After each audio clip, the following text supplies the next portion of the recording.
Hey team, great to see you here at the top of week 3.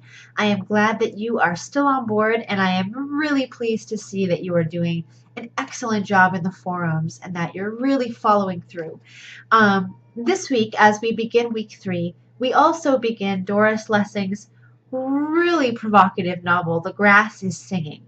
This novel has so much material for us to really get dirty with, so I'm looking forward to what you're going to be bringing to our discussion forums for the week. I do want to focus today, let me just see here. I want to focus today on talking a bit about the workshops because the workshops are so important. And this week you have a very important workshop deliverable due. At the end of week 3, I ask that you submit your resources for your intended research project or the final project for the course. Students oftentimes come to me with questions about how to go about researching for a final project which is still in its infancy in terms of development in your mind. How do you go about researching your final paper project in the 3rd week of a course? It does seem to be like a very daunting thing. So I wanted to talk a little bit about how to do this and why we're doing this so early in the term. For your last workshop deliverable, you were asked to identify a context of interest and also to note any arguments you might be interested in making. But essentially, that assignment was for you to identify your context and potential theoretical lenses that you would like to use. These could and probably should change as you go through the term and you pick up new skills and you also read the texts. For those of you that haven't even read the text yet that we're working on, it is okay for your ideas to evolve. In fact, they should. I will be getting to the grading the workshops very soon and will be giving you feedback on whether or not I feel that your context and your lens are dynamic enough. So make sure that you go back to the workshop forum and that you read my comments and that you contact me and come to office hours if you need help really refining your approach to the text or your intended approach to the text. How do you go about researching? Well, first of all, it's important that you have a bag full of potential contexts of interest. Now, don't worry, if you haven't read the text yet, just do a quick overview on Shmoop or Wikipedia, whatever, or Shapiro Library, take a look at what some critics are saying, whatever, that's fine. Get a general sense of what your text is about in terms of its plot. Then you want to contextualize based on the way that you tend to read texts. If you, for example, like to bring in context of animation, or if you want to bring in the context of gender and sexuality, or racial issues, or nationality themes, anything at all that you tend to read for, you can pretty much guarantee that you're going to naturally contextualize through the lens of skateboarding or futurism or post-apocalyptic fiction, or the list can go on, or ADHD, or something that you care about. If you come to a text with a bunch of interests and ways of reading, you are going to be able to read that context into pretty much any text. I guarantee it. That's how critical reading works in a lot of ways. So as you start your research, I personally always begin my research by researching not the text, but the context. So, for example, rather than beginning your research by trying to find out what critics say about The Stranger, begin your research by talking about doppelgangers. Let's say you're going to write you're thinking about writing your research paper on the theme of doppelgangers in The Stranger. I don't think that's ever been done before. That would be a great paper. So you want to start by educating yourself about some theories that surround the doppelganger theme. So as you start to do research in doppelganger discourse, some lights are going to go off in your head that are going to start complicating your argument, your line of inquiry for your response paper. Start with your context, because I got to tell you, it's going to foster so many new creative ideas. Versus if you start by researching the stranger, you're going to have critics inserting limitations into your mind from the beginning. They're going to start saying things like, this is an existential text. It is absurdist. It needs to be read this way. And you're going to be like, yeah, maybe you're right. Because what academics do is they are professionals at arguing their point of view. By the time you finish reading their essays, you're going to be like totally on board with them, most likely. So how do you still foster creative thinking when you're writing about a novel that's been written about for decades, sometimes hundreds of years? How do you do that? Well, you start with your context. Your context is the key to coming up with something truly meaningful. So start by researching contexts. If you're doing The Stranger, start researching sun imagery, doppelgangers, any point of interest that comes to you. Love, affect theory, anything at all, start there. And then start to narrow down. The last thing that I do is I go to Shapiro Library and I look at what critics have already been saying about The Stranger, or existentialism, or phenomenology, anything like that. But I always make that my last step, because I feel like if I start there, it's going to hamper my creative process. I want to encourage you to adapt a researching strategy that suits you. I want you to actually think about research, because research is something that is very prized in our profession. You need to be a researcher. You need to know what your researching strategy is, but more importantly, why it is that way. Why do you research the way that you do? How do you perform research? If you are not a savvy researcher, somebody who's able to find rare items that match exactly what you're looking for, then hit me up on Skype. I can give you some pointers about approaches to research that can really help you, not only in Shapiro Library, but also on the web, and also using personal experience as research, using non-traditional sources like anime, film, voice recordings, song lyrics, other things that might not be immediately considered academic sources. I can show you how you can make these sources very valuable in this academic genre.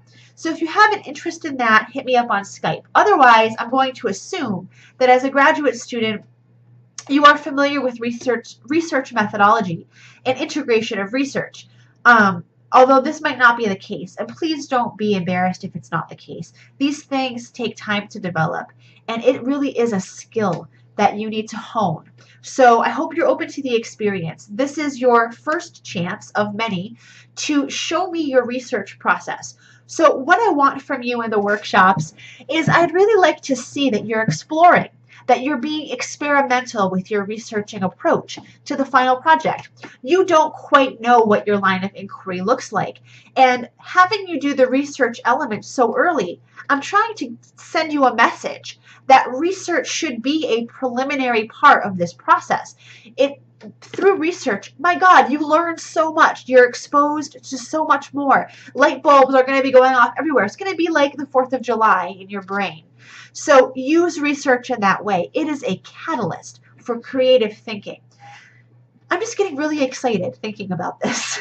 So that's why here at the end of week 3, I'm asking you to provide me with resources. The second thing that you should know about this assignment is I would really like to see you using a formal annotated bibliography style. Being familiar with a formal MLA formatted bibliography is something that you're going to have to use if you ever write a book proposal or anything like this in your career. You're going to need to learn how to do a formal annotated MLA style bibliography. So please write your response in this way. If you have no idea what I'm talking about, if you've never done one of these before, I have plenty of examples for you. I'm not quite sure in this class what students are already familiar with, and I don't want to be kind of repetitive or, give you information that isn't very useful for you. If you would like to see some samples of annotated bibliographies of the type that I'm looking for, Post your question or your request in the discussion forum. Let me know, what is your knowledge of annotated bibliographies? Do you have any examples from your past that you can share with us in this class that you can post and that can be helpful for us? Please do. Any materials that you can give are really useful. Also, again, for the workshops, please make sure that you are very engaged in there. It is a peer review forum, and I expect that you are going to be constantly giving feedback to your peers to help them during their process, and that you can expect the same from your teammates in the workshop. The final thing I wanted to talk about today is you have just, or you are just about to submit your first response paper for this course. I grade rigorously on the first 2 response papers in Turnitin. I use Turnitin, and most importantly, I can see whether or not you are reading my comments. And I do check on this. I go into Turnitin and I check and see. Let's see. When did Jimmy read my comments? Did he read them? Is he reading them? How often is he reading them? I leave you voice comments, marginal comments, and end comments. It takes me a long time to go through the first 2 essays in this course. So I ask that you be patient. I try to get them done about a week and a half after the due date for the first 2. Every paper after that, it takes me about a week. I read papers in the order in which they are submitted. Some of you have already received feedback from me if you've submitted already. And if you submit late, you will receive my feedback late as well. Make sure that you are reading my comments on your response papers diligently, because the comments that I give you are really going to help you to improve your writing, I believe, throughout the course.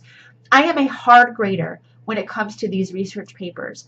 However, it is very important to keep in mind that my expectation for you is very, very high, and that almost every student in this course is going to show marked improvement and marked growth in their grades, moving toward publishable essays. I guarantee that if you take my comments to heart, if you meet with me during office hours with your writing-related questions, and that if you continue to push yourself and be open to the experience of growing as an academic writer, you will.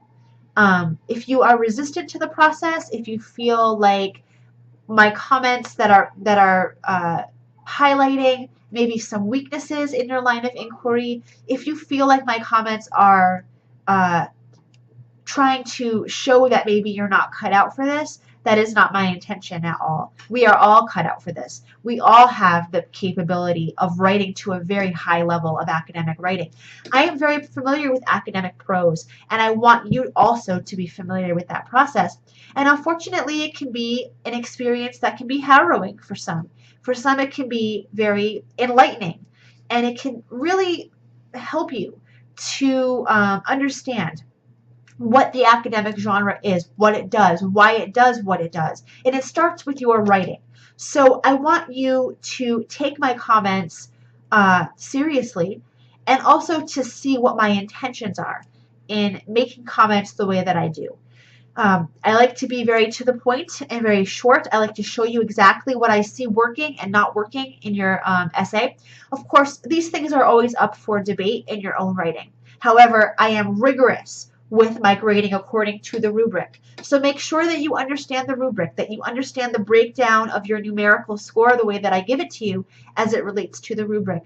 If you have any questions about what I mean by any of the terms that I use, please watch and read the overviews that I've included for you in the course resources. These will help you. They're very short, they're very succinct. I'm also willing to make more videos if you have any questions. Also, you can always come to office hours. As you know, I love to speak with students one-on-one. I live for this. It's wonderful. That's where the best learning happens. So I encourage you to continue your strong work in the course. I encourage you to please fill out the formative evaluation link, the formative evaluation that you received through a link in an email from SNHU. The formative evaluation gives me a lot of insight into how your first couple weeks in the course has gone, things that you would like to see improved upon. It gives me the chance to start making changes in the course that can really change the direction, the vibe, the feeling. It can give you more of what you need. So please do that formative evaluation. It just takes a couple minutes out of your day. I hope you guys have a great week, and I hope that you'll call on me if you have any questions. Bye for now.